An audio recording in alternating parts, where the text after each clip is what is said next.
affects her parenting and her own mental health. We're going to be back with Susanna in a few moments. Standing by to chat to us in a few moments. Lots to... Yay.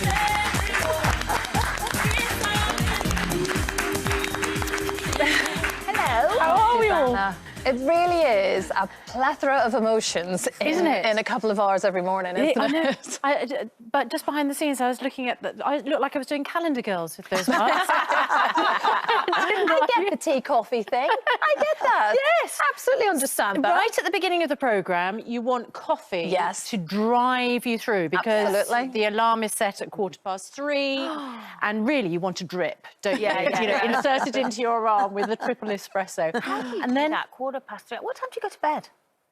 Sometimes, really sensibly. Oh. And sometimes really too late. Not. Yeah. Just sometimes you just... I tell you what, Susanna, so I remember when BBC Breakfast moved to Manchester all those years back, how many train journeys did you do a day just to be with your children? Yeah, 2.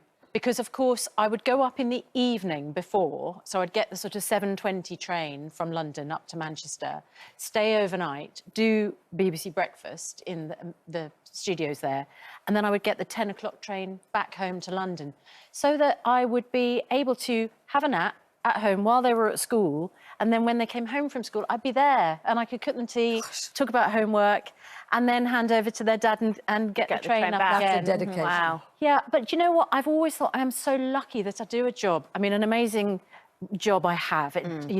Being in live television is, I think, it's just the best fun you can have on TV. And it is at a time of day when they're mostly asleep, so they don't really notice that I'm not there. And then as long as I'm there at the end of the day, when they come out of school, that's always been really important to me. Yeah, and now that they're a bit older, of course, as well, Susanna, have they a real sense of what you do and who you are on the telly and the position that you hold in the morning? Yes, I mean, they don't take it that seriously, Christine. No, I think they should. The way you describe it, I think, yes, absolutely. They notice me on TikTok. That's the main thing, because teenagers and I myself am obsessed with TikTok, and so if we have a moment which is on TikTok, that's very noticeable. Otherwise, they're just completely unfazed by it, and I kind of think that's exactly right. So with all the awful news we've had, over the last couple of years from COVID and now the terrible situation in Ukraine, how do you deal with that? And do you feel it more, do you think, because you're a mom as well? Do you know what? I don't think I'm more affected because I'm a mum, because I think we're all... Just as a human. Incredibly affected and impacted. What I've noticed is that I'm more affected by some stories than other stories. So, I mean, I just watching that report back there that you ran, if there is a story about a loss of a child, I find that very hard to deal with. But I think, all of us as human beings feel that. That poor little boy. But how do you get away from that, like when you go home? Because I can't even watch the news at the moment because it affects me so much. I'm doing that, which I shouldn't really, but I don't put it on. Yeah. How do you get over that? Do you know what? I think a lot of people feel like that, and probably a lot of people aren't watching it with their children because they don't want them to be affected by it. I find the main thing that helps me is if I switch off at the end of the day. So I will always have a novel by the bed, a fiction book about something entirely different. And I will switch off the news, because obviously I'm watching news all day, like all of us, and who isn't right now. But as long as I just switch off at a certain time and then get my head into something entirely different, into a novel, into somebody else's world, I find that can really affect my state of mind. I noticed during the pandemic, I had nightmares. I'm sure many of us felt like this.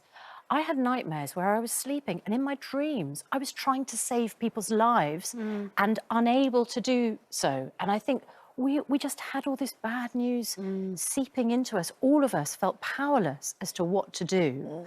So now it's about switching off, changing my attention, diverting myself, and then waking up and dealing with it all again in the morning. But one thing I wanted to ask you is, your sons are still living at home. Yeah. And they're teenagers. Yes.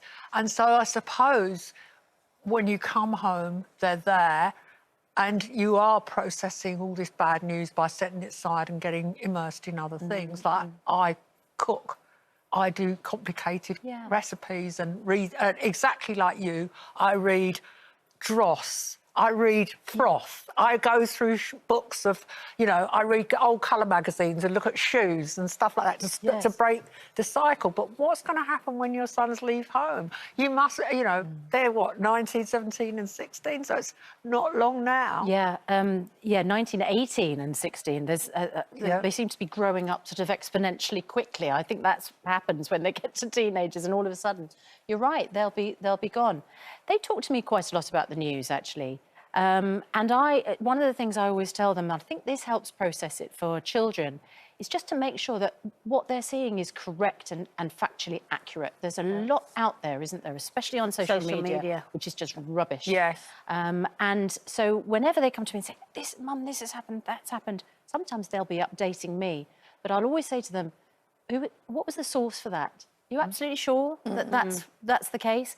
And sometimes just by sort of investigating a little bit the source of material, it can just help sort it out, tone down the panic a little bit. I think the journalist is always there, Susanna.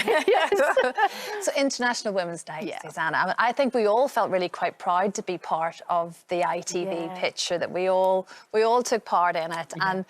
I mean, we're very lucky to have a sisterhood here at daytime particularly, and I know you certainly feel that as well, Susanna. You're really surrounded by very strong women here. What an amazing photograph. By the way, we're not all wearing pink. There was a range of tones. There was. We're all variations. And of course, one of the amazing things about that photo is we're all busy working women, aren't we? So it was impossible to get everybody there on exactly the same day. So when people say, you know, how on earth did that come about? Well, by a lot of careful work over 3 days, putting all of that together. Bit of camera trickery, isn't it? Absolutely right. And why not? We can't all be there at the same time on the same day. And I just think it's a wonderful celebration. I'm going to really treasure that photograph because it's just so lovely to see us all together. It's wonderful. Absolutely right. And it is a sisterhood. I mean, you know, I'm really lucky to work with some incredible women on Good Morning Britain, Ranvir Singh, Charlotte Hawkins, of course, and the amazing Kate Garraway, who I think is one of the inspirational women that a lot of people have looked to. I mean, my goodness, we've all navigated our way through the pandemic, but nobody, you know, with such a tricky home life as Kate, with poor Derek, you know, in the way that he's affected. So she is absolutely incredible. And how she's carried on coming to work and being a great mum and a great partner to her amazing husband. It's the importance of having good friends when you come to the workplace, though, isn't it? I really value coming back to Loose Women during the pandemic. I missed everybody so much, and it was just so terrible working from home. Exactly. I can imagine. I was lucky because we carried on working. You know, we were in the studio, which was really lucky. Susanna, an absolute delight, as always. Thank you on International Women's Day. Thank you so much. 3:15 tomorrow morning. Exactly. Corey, Sammy, Longchambon tomorrow. Bye-bye. See you soon.